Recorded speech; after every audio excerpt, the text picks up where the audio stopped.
Challenge in a world of values, even more than in the outer. It was a period of clash and confusion, when the fate of the nation hung in the balance. Would India perish? Among the many figures that rose to meet that challenge and set the balance right, none was more vehement, none more of Vivekananda, the greatest of the spirit with the widest wings. A grateful nation gave its full and frank verdict of veneration for the saint and the Savior. So also the West. For though India was the apparent theme of all or most of his labor, Vivekananda's vision easily overflew all narrow national and sectarian boundaries. A truly universal man, his vision applies equally well to the human situation.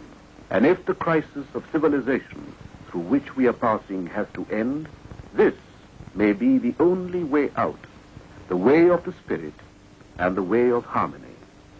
It is only natural to wish to know something of this noble and remarkable career, profound and paradoxical, modern and ageless, of a rishi and a revolutionary. One's soul's ambition lifted up the race. He drew energies that transmute an age. He made great dreams a mold for coming things, and cast his deeds like bronze to front the years. This is Pamban, South India, where Swami Vivekananda set foot on the Indian soil after his triumphant tour of the West.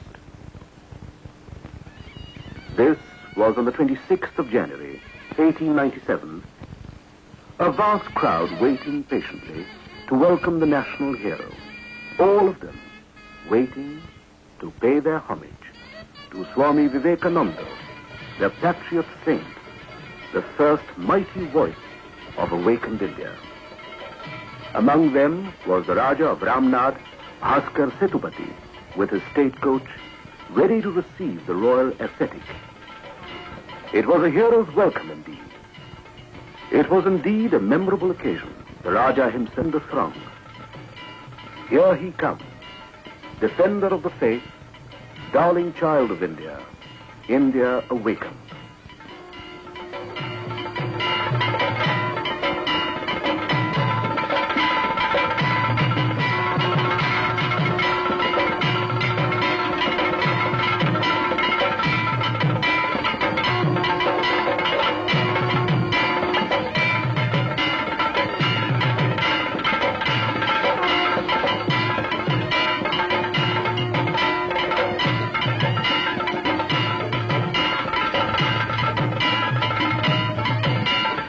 Swami was quite overwhelmed, but he took it with dignity, with humility.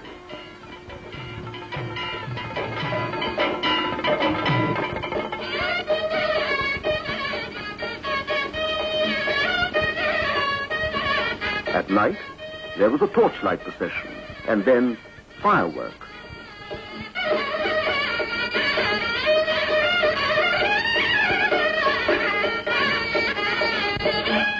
In reply, the Swami said, "This grand reception is made not unto a military general or a politician, a prince or a millionaire, but to a poor, penniless sannyasin. This shows the spirituality of India. This shows wherein lies the vitality of our nation." After the grand reception in the south, the Swami left for Calcutta, his hometown, where a grand reception was given to him. From there he began a series of inspiring speeches all over the country. My India, arise.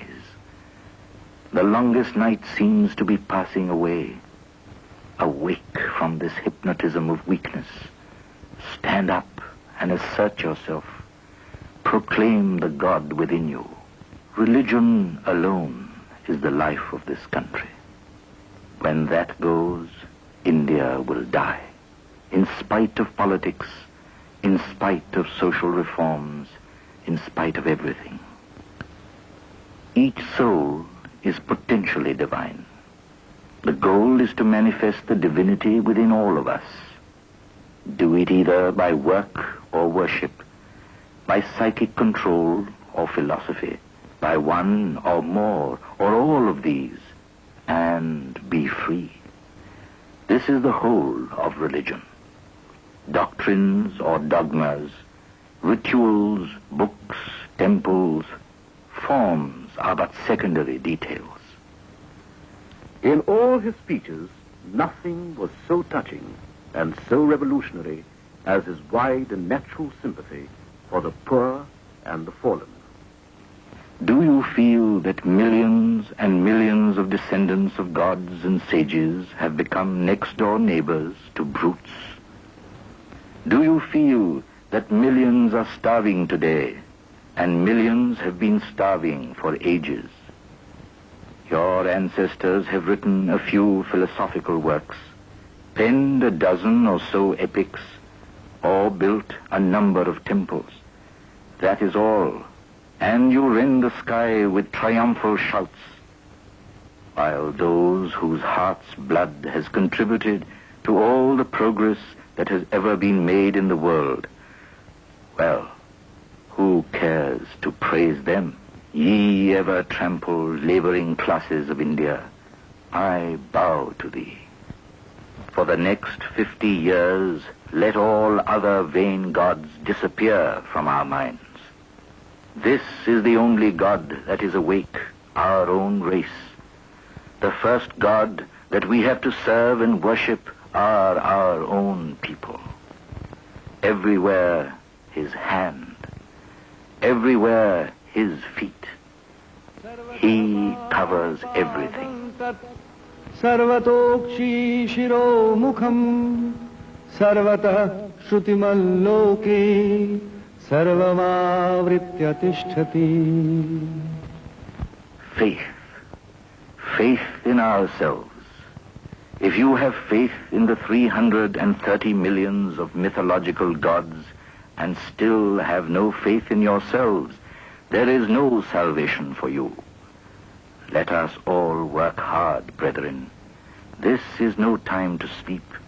On our work depends the coming of the India of the future.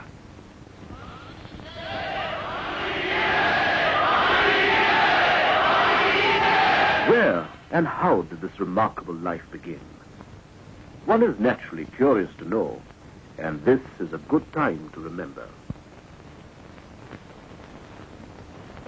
It was here in the city of Calcutta that Swami Vivekananda, or Narendranath, was born on the 12th of January, 1863. Not far from the holy river Ganga, in this house and its neighborhood, the boy Naren used to play as a child like other children. His father, Sri Vishwanath Datta, was an attorney of the Calcutta High Court, well versed in Persian and English literature, but typical of his time. His father was indifferent to the Indian cultural heritage, but his mother, Srimati Bhuvaneshwari Devi, belonged to the old Hindu tradition. Religious by temperament, she would often read to the boy tales from the Ramayana and the Mahabharata. This was the seed of spiritual life sown early in Naren's mind. His boyish imagination was fired by these tales of heroic idealism. Ramchandra going to the forest in exile, renouncing his kingdom to keep up the promise of his father. Jatayu, the eagle king's self-sacrifice to rescue Sita. Bharat's devotion to his brother in exile. Krishna and Arjun in the battle of Kurukshetra. Mother of the universe, Goddess Durga. One day he purchased a little image and took it quietly up into the attic. A frantic search was made for the missing lad, when at last he was discovered here, sitting self-absorbed before his Ishta, chosen deity. Those days in gentlemen's homes, one would come across these separate huqqas or hubble bubbles for the different castes and for the Hindus and the Muslims. Naren was curious, and one day he took some whiffs from the huqqah marked for people of the lower caste. Then he tried, one after the other, the huqqah for the Brahmins and the huqqah for the non-Brahmins. Men are all alike. Then why are their huqqahs different? thought the young ascetic. What are you doing there, Naren? Oh, Father, I'm just trying to find out how one loses caste. But I can't really find any difference. Oh, you devil. So the boy grew up into a brave and brilliant, intellectually alert young man. Reverend Hasty, the principal of his college, who had taught Naren, had this to say about him. I have traveled far and wide, but I have never yet come across a lad of his talents and possibilities. He is bound to make a mark in life. Words that would one day come true. In his student life, he came in contact with the Western intellectual tradition through the works of Kant, Hegel, Hume, and Herbert Spencer, to whom he had once written a letter. The scientific ideas and nihilistic thoughts of Western thinkers shook to their foundation the religious beliefs he had inherited. They raised such a tumult in his mind that he despaired of any final answer. Raja Ram Mohan Rai, the founder of Brahmo Samaj, had broken away from the rituals, the image worship, and the priestcraft of Orthodox Hinduism. As an intellectually alive young person, Naren could not but be interested. He had joined the Samaj partly because of his sympathy with its program of social reforms. But this did not satisfy his deeper spiritual yearnings. Of a strong, positive cast of mind, he wanted to see the truth, face to face, and not merely hear talks about it. In those days, Keshab Chandra Sen was a renowned orator and religious leader of the Samaj. There were also men like Vijay Krishna Goswami, Shivnath Shastri, and others. They all spoke of a merciful God and delivered sermons learned and beautiful to hear. But Naren's hunger remained. The doubts lingered still. Does God really exist? If so, has he form? Or is he formless? Can he be seen? How? In his agony and despair, Naren went round the leaders of different sects in the city and its suburbs. He had a single and straight question. Have you seen God? Have you seen God? Have you seen God? But none could answer. At last he thought of going to Maharshi Devendranath Thakur, the venerable leader of the Brahmo Samaj. Devendranath was then staying in a houseboat on the Ganga. There went Narendranath unannounced. At the time, the Maharshi was in deep meditation when Naren suddenly pushed open the door and stood before him, agitated but respectfully. Sir, have you seen God? No, my boy, but you have the eyes of a yogi. You should practice meditation. If a person like the Maharshi could not give a positive answer, then who could? Was there anything in religion after all? Obstinate questionings racked his youthful soul. But soon, relief would come from unexpected quarters. After a few days, one of his cousins, who had been watching his movements, Ramchandra Datto, told Naren, Naren, if you really wish to lead a spiritual life, you should go to Sri Ramakrishna at Dakshineshwar. What? You ask me to go to that illiterate priest of Kali? What does he know? I have read Kant, Hegel, Hume, Spencer, and you now ask me to go to a man who does not even know how to write his own name. Naren, what is the harm in a visit? Ramchandra said. Even if you do not like the man, you may like the place. Argument indeed. One day, he went to Dakshineshwar and paid a visit to the temple of Kali on the eastern bank of the river, where Ramakrishna was then living. Sri Ramakrishna took to him at once. But Naren had other things on his mind, and after a few preliminaries, he shocked the assembled group by asking his inevitable question. Sir, have you seen God? Yes, I see him just as I see you here, only in a much intenser way. Yes, yes, God can indeed be realized like that. Not only that, you can talk to him as I'm talking to you. For the first time, he was face to face with a man who said openly and without guile that he had seen God and even talked to him. He had met his match, for Ramakrishna, though ignorant in the worldly sense of the term, had crossed the ocean of illusion and realized the supreme truth. He was a Siddha, an avatar, and he had already marked Naren for his own. Here the goddess Kali had revealed herself to her devoted child, Ramakrishna, and bestowed upon him all the divine grace of a transcendental wisdom. Kali, the mother goddess, has often been misunderstood in and out of India. The word Kali is derived from Kal or time. Hence, she is a symbol of death and destruction. In another and deeper sense, she is also the transcendence in which all mental ideas and forms disappear. In the inner view of things, she is a power of Brahman or reality. If, in one hand, she holds the severed head, in the other she offers boons and protection. Destroyer and preserver, Kali the mother is the goddess of the brave and the heroic. Quiet day.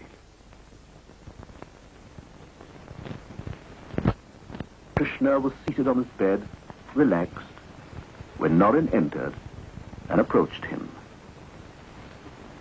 Ramakrishna was very glad to see Naren, as he always was. But the next moment, the saint had gone into a deep ecstasy. Then he muttered something and came closer and closer to where Naren was sitting. He stood up, still in ecstasy, and touched Naren's body.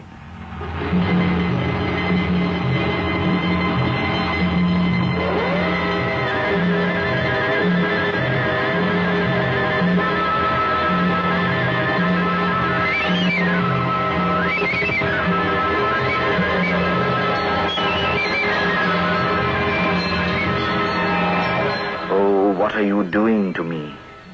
I have my parents at home. All right, all right. Let's rest now. Everything will come in time. And for a while, all was as before. But really, it would never be the same again. The incident, first of a series, amazed Naren. Thereafter, he could not help thinking more and more of Sri Ramakrishna. But he would not give in so easily. A part of his being still questioned.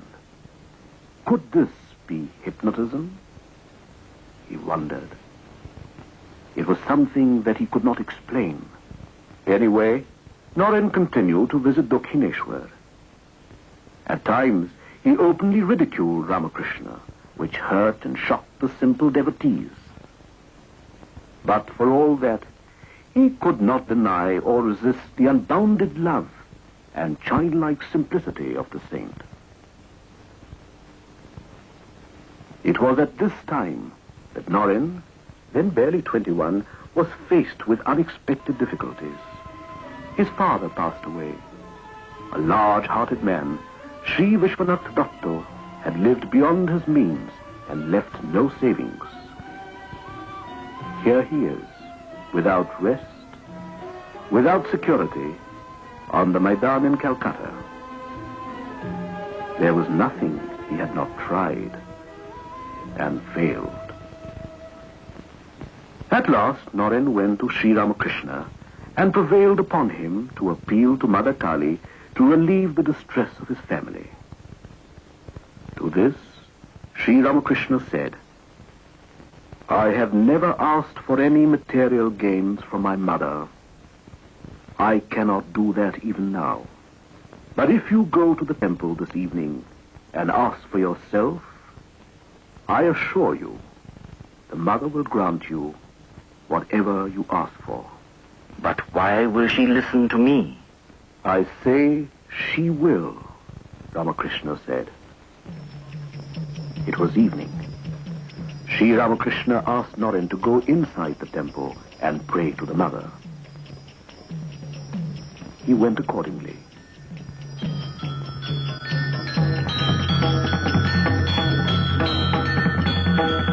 Ramakrishna asked, "Did you ask the mother to remove the distress of your family?"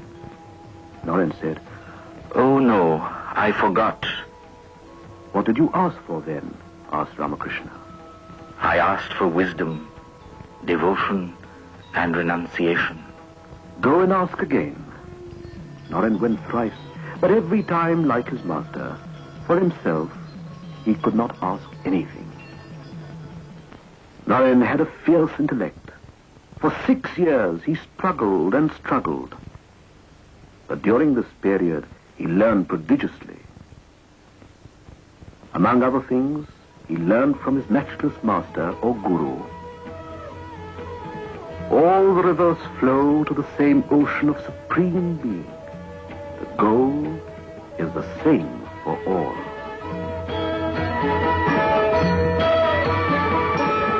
He learned that the one who is Hori to the Hindus is Allah to the Muslims.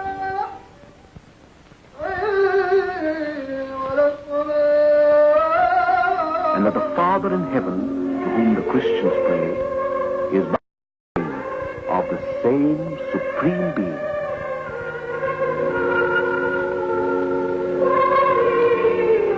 Pirnantu Vishwe Amritasya Putra Aye Dhamani Divyani Tastu Vedahametam Purusham Mahantam Aditya Varnam Tamasah Parastat Tameva Viditvati Mrityumeti Nanna Pantha Vidyate Hayanaya. Thus spake Ramakrishna to the disciple he had marked and chosen.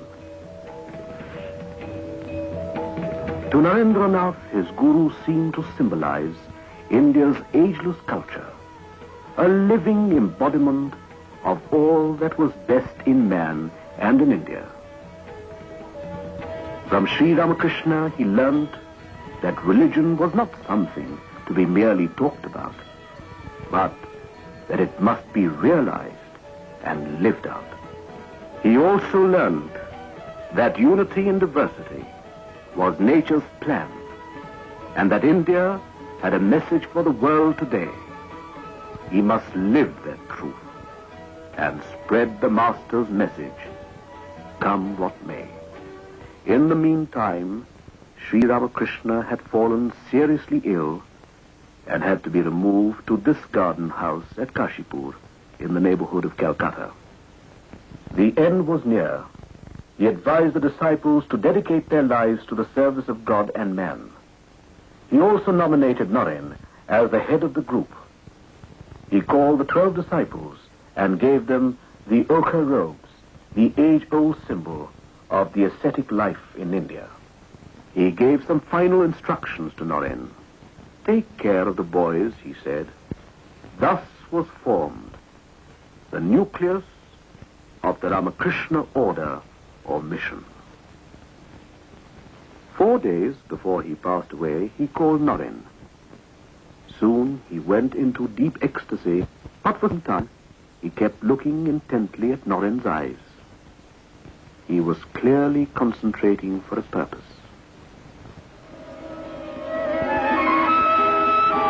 Naren felt as if a subtle force, resembling an emanation of electric energy, was flowing into his body.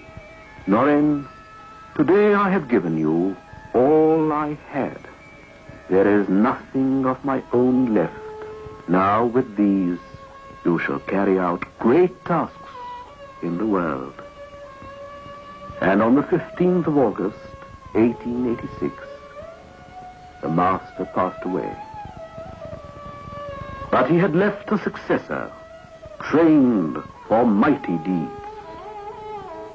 After the passing away of the master, the young disciples lived in this tumble-down house which no one else would rent. The house enjoyed the reputation of being haunted. It certainly looked its part. For their daily needs, they had to beg from door to door. Not all were as kindly as this lady here. For many days they had just rice and salt, an austere diet indeed. But they did not complain.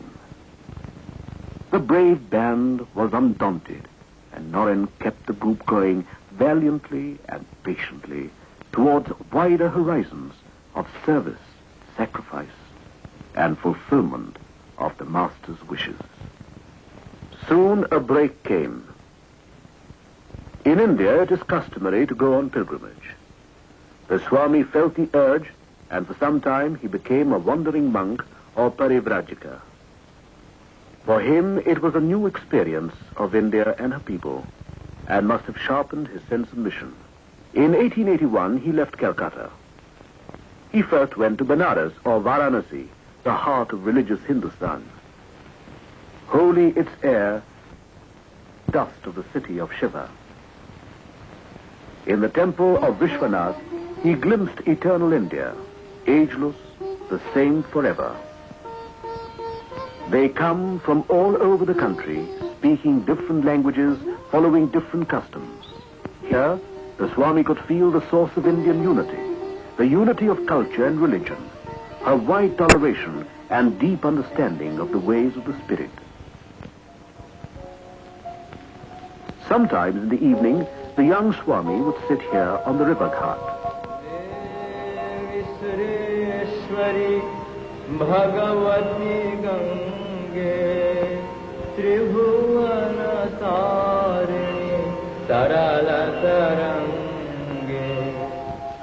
And his mind would go back to Dakshineshwar and his master. He also paid a visit to Ajodhya, sacred city of Rama, and Vrindavan, city of Krishna. Pushkar, the legendary birthplace of Brahma himself. Rishikesh, land of ascetics and spiritual seeking down the ages. Yasya samudram rasaya sahahu, yasya maha pradishu yasya bahu, kashmai devaya havisha vidhema.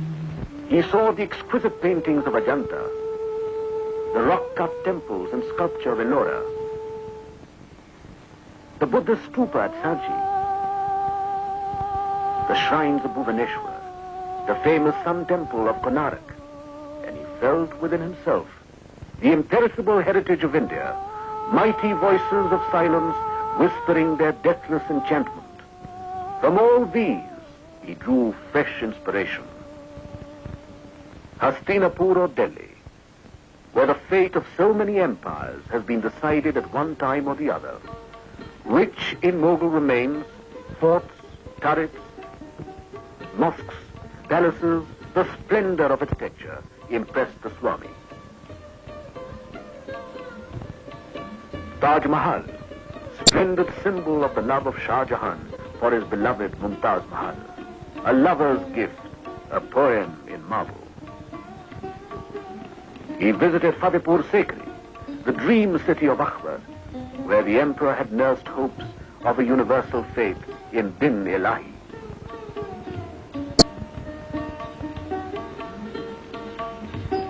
Rajasthan, the land of chivalry and heroism. Its capital, Jaipur, is the first planned city of India. In this city, Swamiji stayed for months to take lessons in Panini from the Pandit of the royal court. The fort at Amer, a landmark in medieval history. Chittor, forever associated with Rana Pratap's defense of the motherland, with the fatal beauty of Padmini and her fire ordeal, and the matchless devotion of Mirabai, the saint queen of India.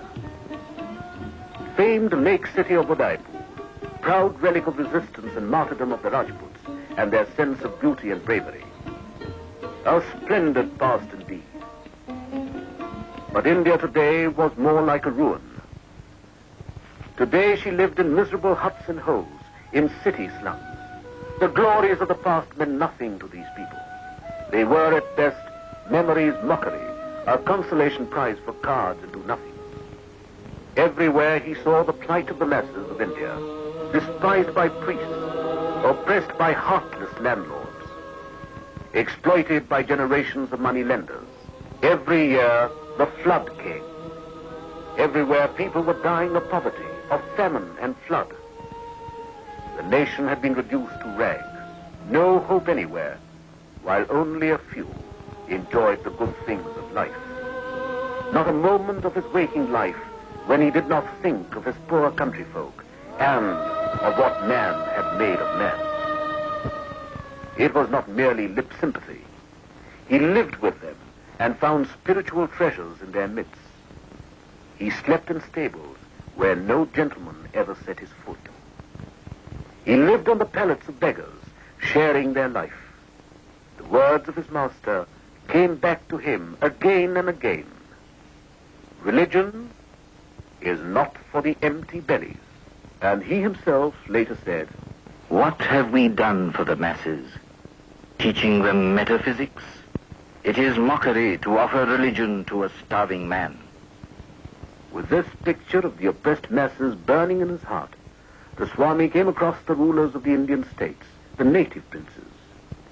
In the course of his travels, he met the Raja Ajit Singh of Khetri, the Maharaja Mangal Singh of Alwar, the Maharaja Chamarajendra Vadiyar of Mysore, and the Raja Bhaskar Setupati of Ramnad, and many others. He believed that if these people, placed in positions of advantage, took up the cause of India and her starving masses, the country's progress could be hastened. He always reminded the rulers of their duty towards the people. There was something about the youthful Swami, and they listened. They who were given more to command than to listen. In his conversation with the Maharaja of Mysore, he had said, "You are only the custodian of God's property. You should use it only for the benefit of God's children, that is, the people." The Maharaja of Mysore was inspired to introduce necessary reforms in his state.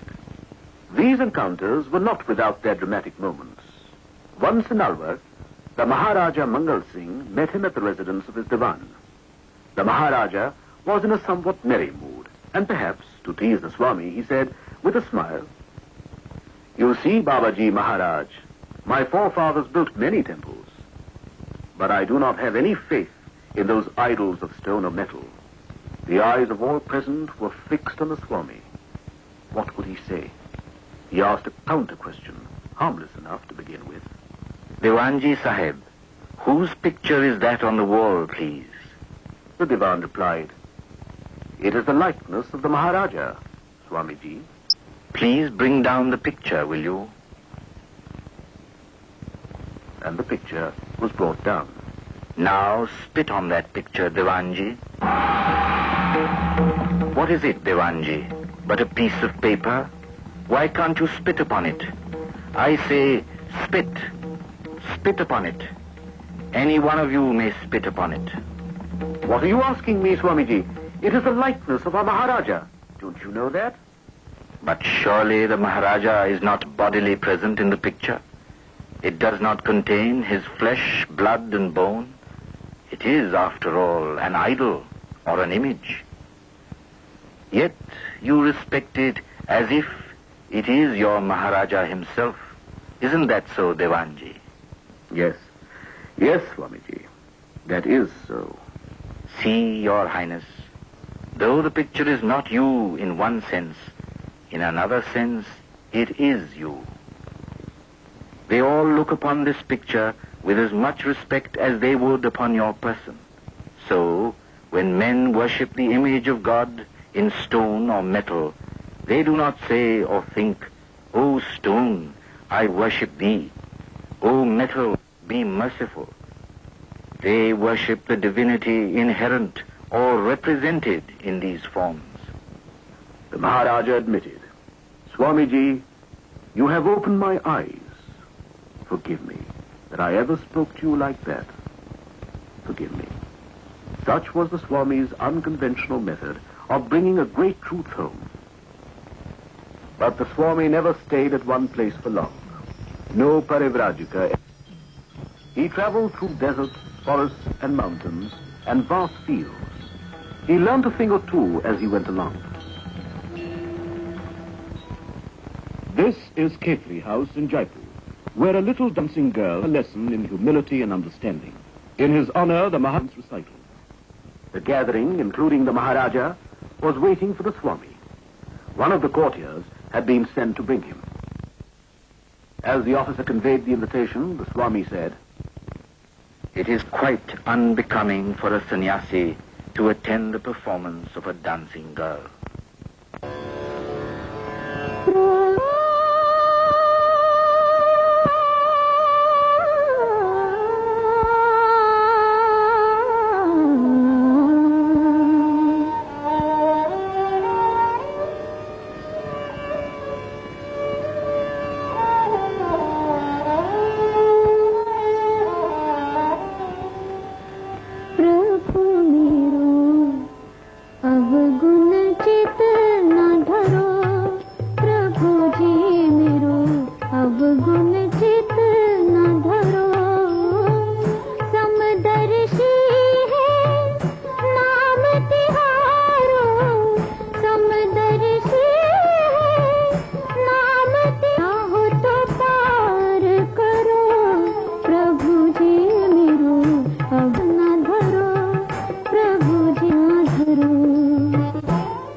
As the song ended, she looked up and bowed down before the presence which her song evoked. You have opened my eyes. After a brief stay in Rajasthan, he resumed his journey. Now he proceeded towards the south by way of Gujarat and Maharashtra. He traveled day and night till he reached the Meenakshi temple of Madura, eloquent of the faith of the people and Dravidian architecture.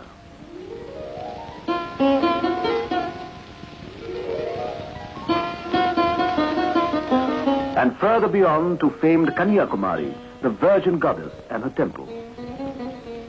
There he prostrated himself before the goddess. After a time he came out to the sea beach, where the waves tossed and tumbled. But a greater tempest was going on in his mind. He looked at the rock, the last jutting point yonder into the sea, and swiftly swam across the waters, and soon reached the rock that now bears his name, Vivekananda Rock. There the panorama of Indian life and history flashed through his mind, a record of glory and shame, of past splendor and present wretchedness. The whole of India passes before his eyes. India, right from the ideal kingdom of Rama, Sri Krishna at Kurukshetra, the penance of Buddha, Emperor Ashoka, the ancient University of Nalanda, Shankaracharya, Guru Nanak, Chaitanya Mahaprabhu, and then the foreign invaders, the Huns, the Mongols,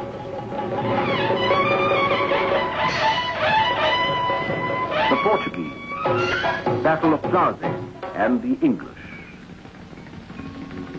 A long, dark age of foreign domination. The vision of India was not without a meaning. There was work for him to do, not merely to contemplate the unchanging and the everlasting. The present called him urgently. It was not religion that had been the cause of the country's downfall. True religion was nowhere being followed. How to raise the nation, the once mighty nation, the nation that still dared to dream of God and Godward ways. He raised his eyes to the ocean. The image of his master floated back, giving him new hope and a sense of direction. He would appeal to the world on behalf of India. He would go to America. The East and the West, the new and old, must know each other and help each other. Another chapter was opened in his and the world's history. On May the 31st, 1893, the Swami sailed for America by way of the Pacific. But he had no fixed idea or program. It was a leap into the unknown. He had heard vaguely about a parliament of world religions to be opened someday somewhere in America. He sailed by way of Ceylon, Penang, Singapore, Hong Kong, Nagasaki, Kobe, and then traveled by land to Yokohama to board the ship again. Artistic and industrial Japan impressed him. Inspired by the example of this newly awakened Asian country, he wrote to his friends and disciples in Madras. Come out of your narrow holes and see how the nations are on the march. India wants the sacrifice of her young men, mind you, not brutes. Sympathy for the poor, bread for the hungry mouths, enlightenment people at large, and struggle unto death to make men of those who have been brought to the level of beasts by the tyranny of your forefathers. He reached America, the land of hope and liberty, and the venue of the Parliament of Religions in Chicago. On inquiry, he came to know that the Parliament of Religions would not be meeting till September. And as he had no references or credentials from a recognized organization, he could not be enlisted as a delegate. But, completely alone and without any resources, he was finding it hard to cope with Chicago's high cost of living. He decided to go to Boston, which was cheaper. In Boston, he stayed as a guest of Miss Kate Sanborn. And it was there that he met Professor John Henry Wright of Harvard University. Professor Wright was so impressed that he insisted that Swami Vivekananda should represent Hinduism at the Parliament of Religions at Chicago. I have no credentials, replied the Swami. Professor Wright was surprised at this, and he said, to ask you, Swami, for your credentials is like asking the sun about its right to shine. On his own, Professor Wright gave him a letter of introduction to the president of the committee, the Parliament of Religions. In that letter he wrote, he is more learned than all our learned professors put together. Vivekananda reached Chicago from Boston late in the evening. His troubles were not yet over. On the way, he had lost the address of the office of the committee for the Parliament of Religions, and he had no money. Unable to find any other way of passing the night in the railroad freight yard, she looked after his needs and later took him to the office of the Parliament of Religions. Religions opened on September the 11th, 1893. On the opening day, the Hall of Columbus was packed to the full. On the dais sat some of the best-known representatives of world faith. Practiced orators, they all spoke eloquently about their own faith. At first, Vivekananda felt a little nervous. Silent and prayerful, he sat, the observed of all observers. It was in the afternoon that Vivekananda first addressed the Congress, and through it, the world. After a short prayer to Saraswati, the goddess of speech, he started to speak. The words came, words that would soon go round the world. He began, sisters and brothers of America, and brothers of sisters and brothers of America. A spontaneous clapping filled the house. The applause went on and on and on. The audience had never heard anything like this before.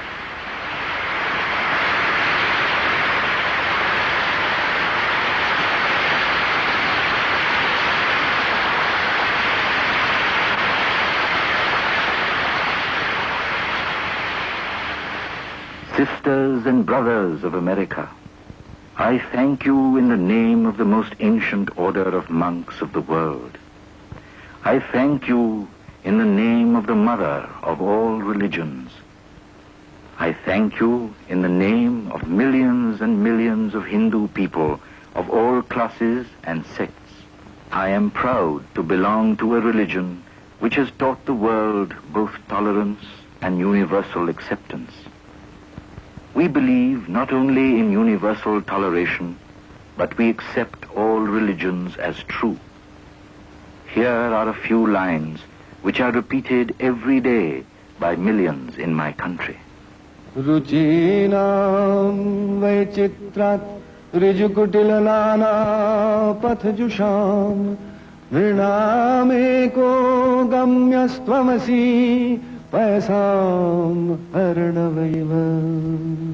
And he had won. Upon the banner of every religion will soon be written, in spite of resistance, help and not fight, assimilation and not destruction, harmony and not dissension. The Swami had not come to criticize only. His admiration of the new world was frank and unstinted. Hail, Columbia, the motherland of liberty. It has been given to thee to march as the vanguard of civilization with the flag of harmony. His speech had been like a tongue of flame. Everybody else was forgotten by his commanding and spectacular performance. The papers were full of him. They wrote, "He is undoubtedly the greatest figure in the Parliament of Religion." A picture of Swami Vivekananda, called the Hindu monk, was displayed on the streets of Chicago. People passing by paid instinctive homage to the presence. Previously, he had nearly succumbed to poverty. Now it was an opposite danger. He was about to be smothered by riches and attention. At night, he could not sleep on the soft bed that had been prepared for him. Rolling on the ground and thinking of his countrymen and their lot, he cried, O Mother, what do I care for name and fame when my people and my motherland are sunk in the utmost poverty? Show me, O Mother, how best I can help them. To be able to serve the cause of his unfortunate country, he accepted the offer of a lecture bureau. He thought that through the lecture bureau, he could spread his ideas more effectively. He toured extensively. As India's first unofficial ambassador, he placed India and all that was best in her culture before the modern world. But it was not all roses. His sudden success had given rise to jealousies. For a long time, slander and persecution followed him like a black shadow. In the end, it all died a natural death.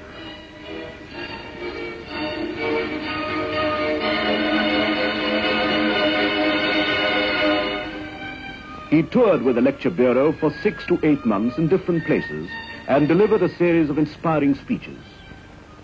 While lecturing in a church, he said, Let me tell you, brethren, if you want to live, if you really want your nation to live, go back to Christ.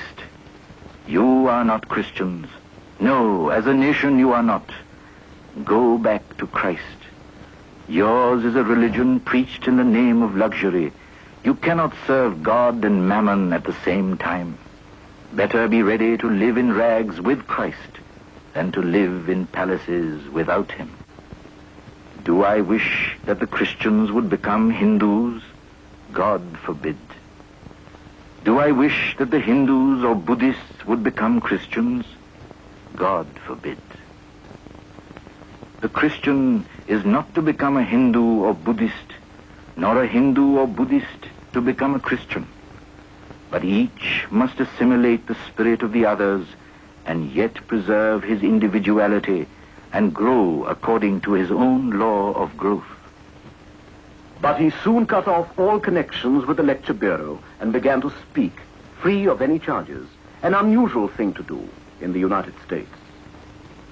Soon he became the friend of eminent men and women like Professor William James of Harvard, great scientists like Nikola Tesla and Lord Kelvin, philosopher Ingersoll, John D. Rockefeller Sr., Leo Landberg, Francis and Betty Leggett, Sister Christine, Mrs. Ole Bull, with Mr. J.G. Goodwin, who gave his all for the Swami's cause, and Mrs. Ella Wheeler Wilcox, the noted American author, Madame Emma Calvé, the great opera star of the two continents. At the time, she was passing through an emotional crisis. She even tried to take her own life. Thrice, she left her house to drown herself, and each time, as though in a daze, she found herself in front of her friend's house, where Swamiji was staying at the time. Finally, she ventured into the house and in the veranda. All of a sudden, a deep and sonorous voice rang through. "Come, my child. Don't be afraid." I moved towards the study door, when even without lifting his eyes, the Swami told me of my secret problems and anxieties, which I knew were not known even to my closest friends. It seemed miraculous, even supernatural, but his words were of great solace to me. I was overwhelmed, and I knelt down. An inner door seemed to open before me. I was at peace with myself for the first time in so many months. It was during this busy period that he found time to write works like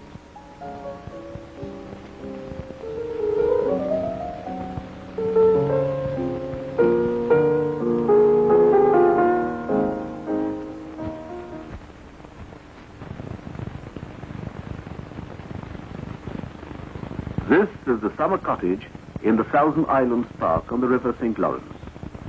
Here, with 12 American disciples, the Swami passed 7 memorable weeks. To this intimate group, he revealed brilliant flashes of illumination and the most profound wisdom. These were later published as inspired talks. Never was a title more justified. After he had stabilized his work in America, he turned to Europe briefly. This is London, 1895, where the Swami spent some time meeting and talking to people and giving them a better idea of Vedanta. His greatest acquisition in England was without doubt Miss Margaret Noble, a name that will always be remembered with gratitude while India lasts. England also gave him Mr. and Mrs. Sevier.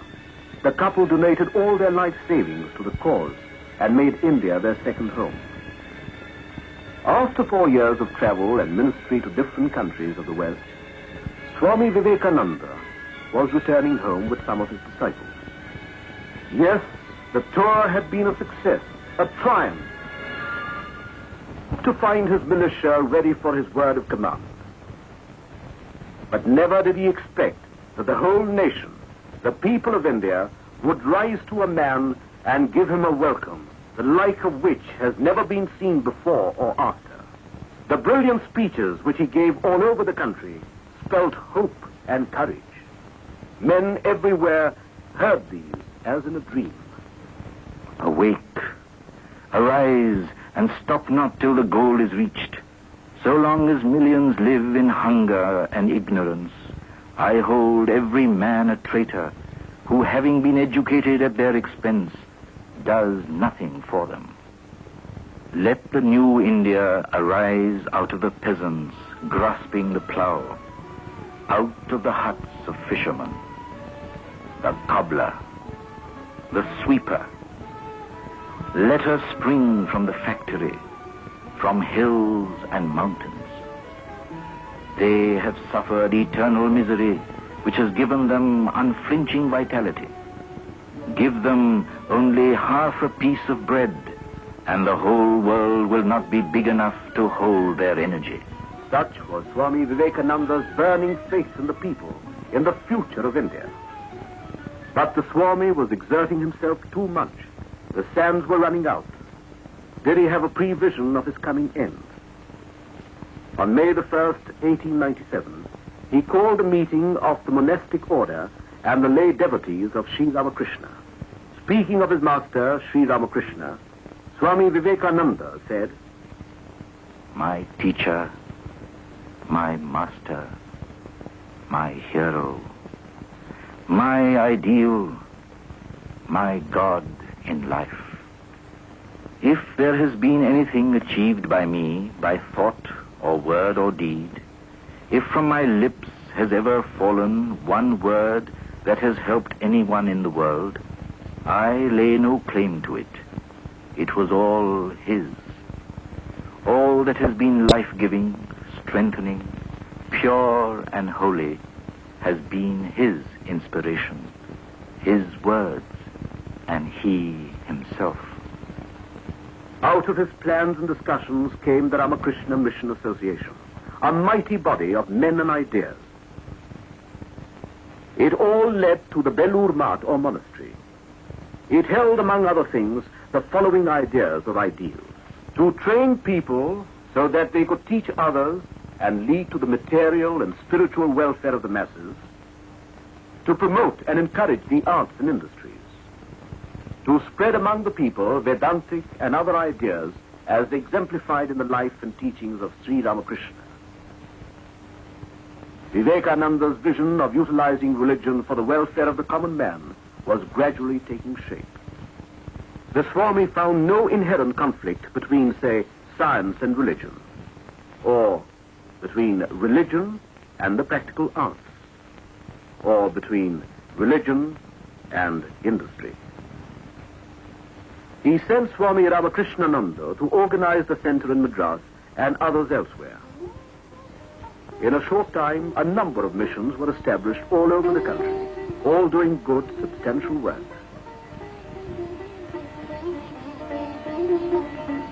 Nor did he forget the West. He sent Swami Saradananda and Swami Abhedananda to carry on the Vedanta teaching in the West. Thus, several active centers came into existence in New York, San Francisco, Hollywood, Tobacco Canyon, Los Angeles, London, Paris, and elsewhere. But Swami Vivekananda not only sent people abroad, he welcomed a few home and trained them for work. The most outstanding of these was Miss Margaret Noble from England, the first Western woman to be received into an Indian monastic order.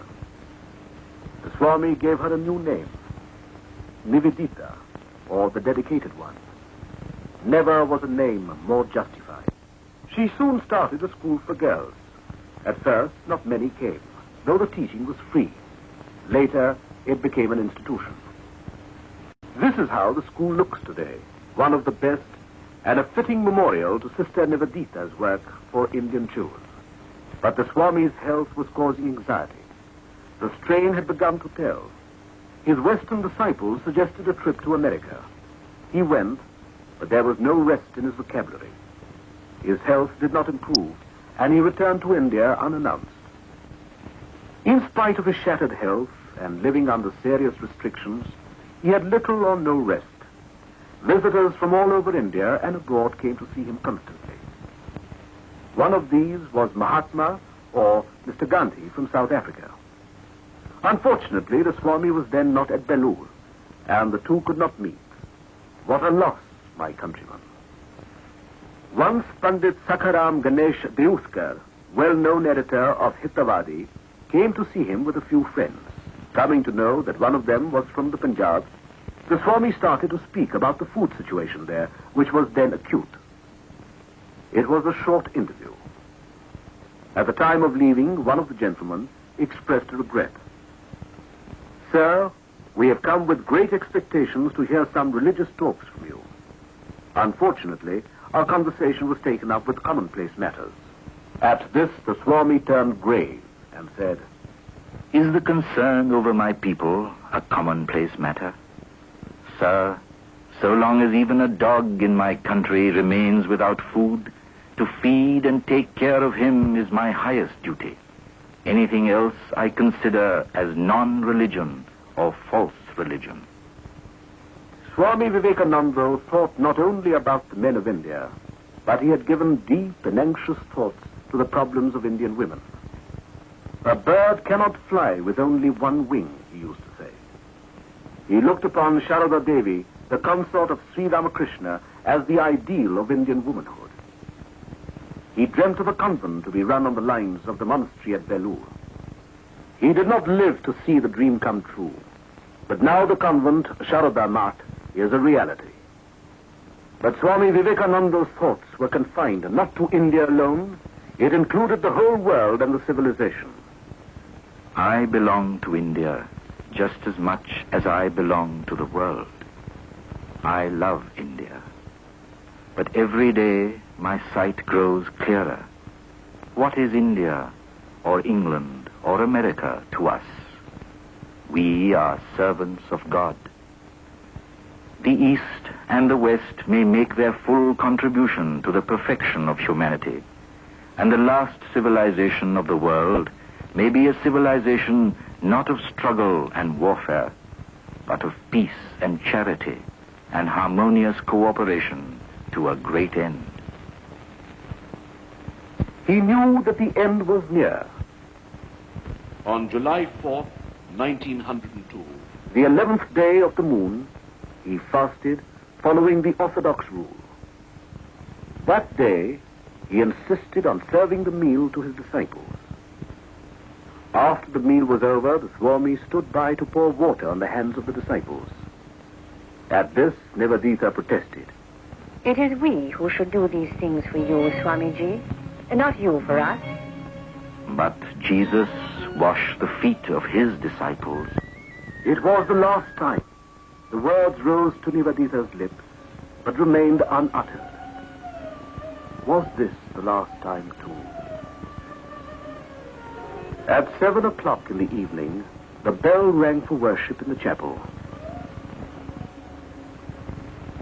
Swami went into his room, where he spent some time in solitary meditation. Then he went into deep samadhi, at the body like a worn-out gun.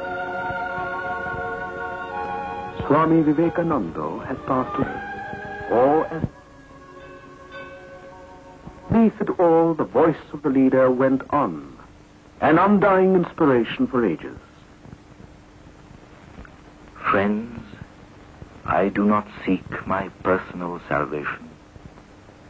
May I be born again and again to suffer 1,000 miseries, so that I may worship the only God I believe in, the sum total of all souls. And above all, my God the wicked, my God the miserable, my God the poor of all races and all species, is the special object of my worship. The entire country was plunged in sorrow and despair. But would India ever forget Swami Vivekananda and his winged words? The future would tell. 3 years after Swami Vivekananda had passed away, the revolt of Bengal in 1905 was a prelude to the All India movement.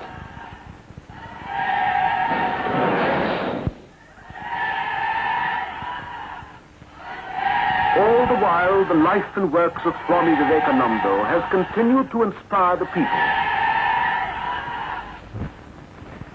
It may be that I shall find it good to get outside my body, but I shall not cease to work, to inspire men and women until the world shall know that it is one with God. Much has been done, though much more remains unfulfilled. We perceive his influence still working gigantically. We know not well how, we know not well where, and we say, behold, Vivekananda still lives in the soul of his mother, in the souls of her children. Across the ages sounds his call, the call of India and of the world's unborn soul. This is the theme of India's life work, the burden of her eternal songs, the backbone of her existence, the very reason of her being, the spiritualization of the human race. उत्तिष्ठत जाग्रत प्राप्य वरान निबोधत क्षूरस्य धारा निशिता दुरत्तया दुर्गम पथस्तत् कवयो वदन्ति